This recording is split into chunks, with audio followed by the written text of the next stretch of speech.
Hello, my name is Serena Ayers. I was 25 years old on the day of September 11th.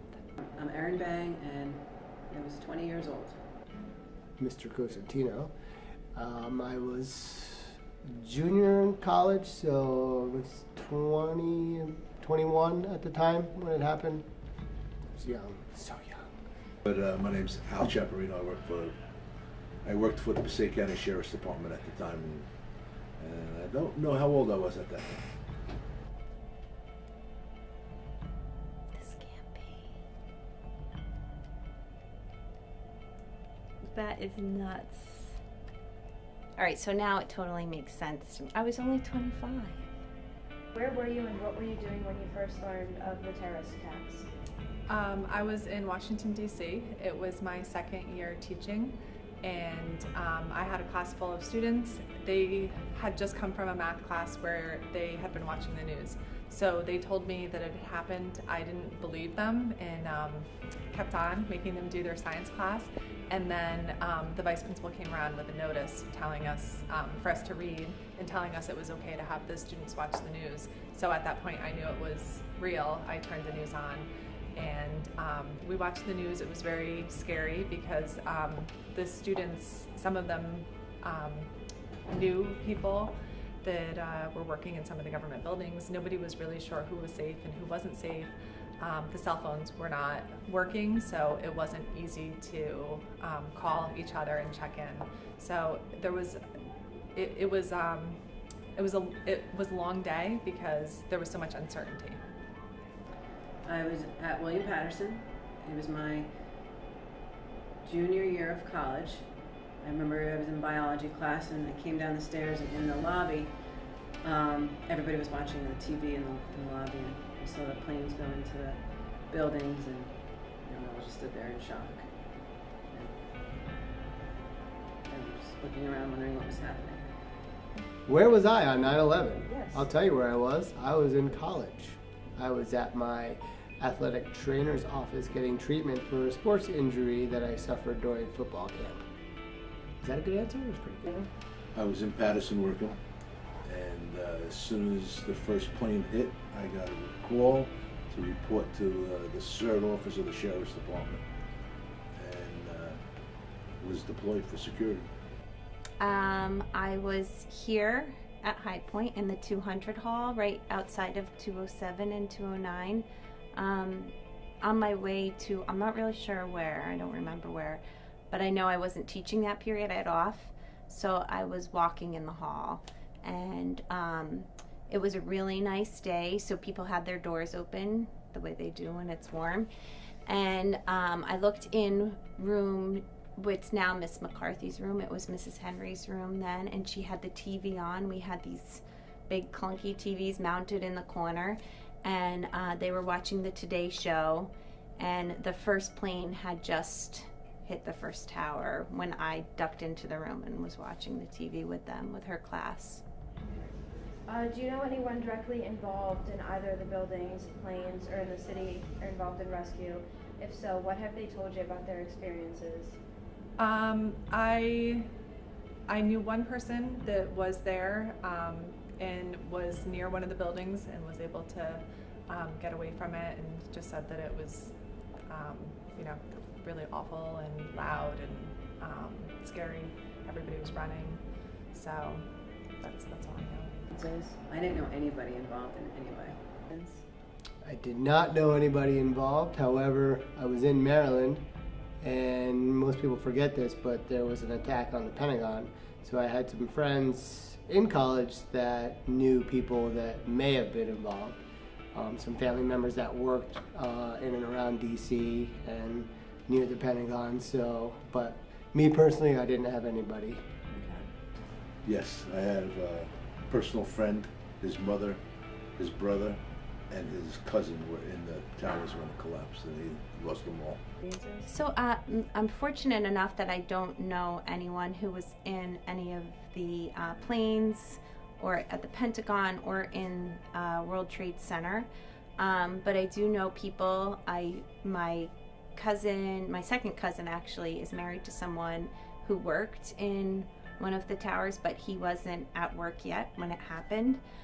So he was deeply affected by it and actually stopped working in the city. And I know someone else who was the same thing. Actually, he didn't stop working in the city. He stopped working at the World Trade Center after that, and then retired really, really fast. And I know someone else who worked in the World Trade Center who wasn't there yet, who worked in Windows on the World, and he no longer works in the city at all. So I would say that they were deeply affected by what happened that day. And I know people who volunteered after the fact and met someone, Mara knows about this, from the 9/11 workshop, who's made it his life's work really to educate kids about what happened in the aftermath at Ground Zero. What is your strongest or most lasting or most vivid memory of that day? I think I would say, well, the strongest memory is having to process it and be in front of 25 ninth graders who are also processing it at the same time. I feel like it's similar now to when we find out about a school shooting, that when something totally senseless happens, as an adult, I feel like it's part of our job to make sense out of it and help students process it, and there's no sense to make out of it. So I think that that's my strongest memory is trying to figure out, and I was also a very young teacher at the time, how am I going to process this, and what do I say to students to help them process it and still feel okay about things or feel safe. The second memory that I would say that really sticks with me is we were living 6 blocks from the Capitol, so by the time we got home that night, a lot of the roads were closed. It was pretty late at night, and then trying to go to sleep at night, they had helicopters flying over our apartment all night long and shining lights, and it just felt like a completely different country to be living in and place to be. There were police officers at every corner, so it was just a very unsettling place to be during that time. Well, all the cell phones didn't work, so we couldn't call anyone to see what was happening and get more information. But I remember we walked to the highest hill on campus, and we looked across the Hudson, and we saw all the smoke from Ground Zero. From that day? Just watching the news and seeing, the telecasters talking about the airplanes and seeing them actually hit the buildings and the smoke, but again, it was on TV, so I didn't witness it. And I know some other people like around New Jersey were able to see the skyline, see the smoke in the sky. I didn't get to witness that, but like I said, I was getting treatment, so I was watching it on TV happen. When I was over in the city, it's just the smell that was in the air. And when I was there, the one building just finished collapsing. It looked like a war zone. I'll never forget what it looked like. Yeah, this is going to sound weird, because it was probably a day that, probably the day in my life that I think my worldview shifted most dramatically. Maybe I was a lot more naive about, I was probably a lot more naive before that.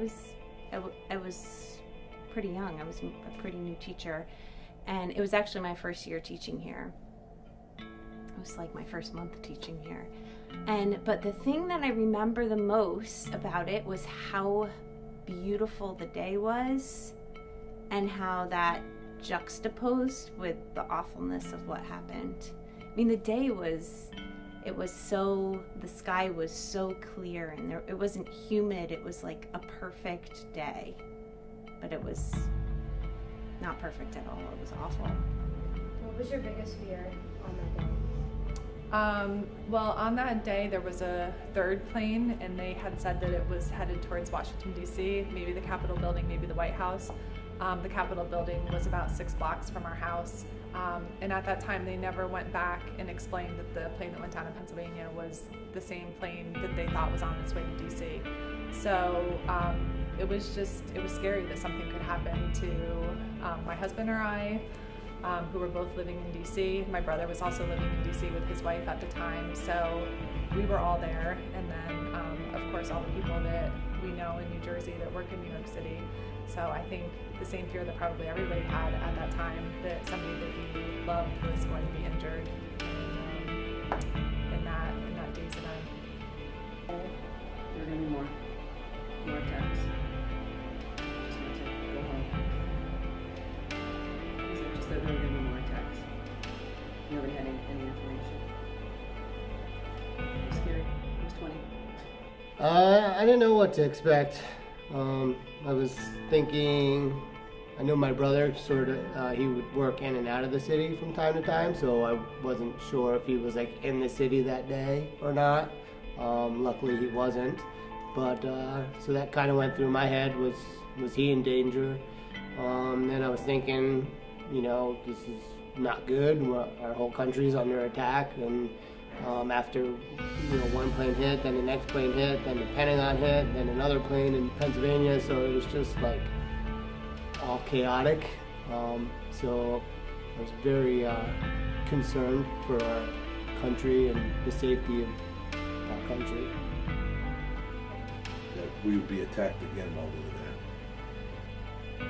Honestly, my biggest fear was that the people that I love and care about the most were all going to come back from wherever they were. They go to where they go to commute, and I was alone for a really long time when I got home from school. So I think my biggest fear was what happens next, and maybe because like so much of my day is spent studying and learning about history and teaching history, that usually like really bad things in history start, like there's a moment where it all starts. And I really thought that this was going to be a moment where that would lead to much worse. If that's possible. That sounds so pessimistic, but that's what I thought. I thought it was going to get even worse. And I know for some people it did, but I just had in my mind like worst case scenarios.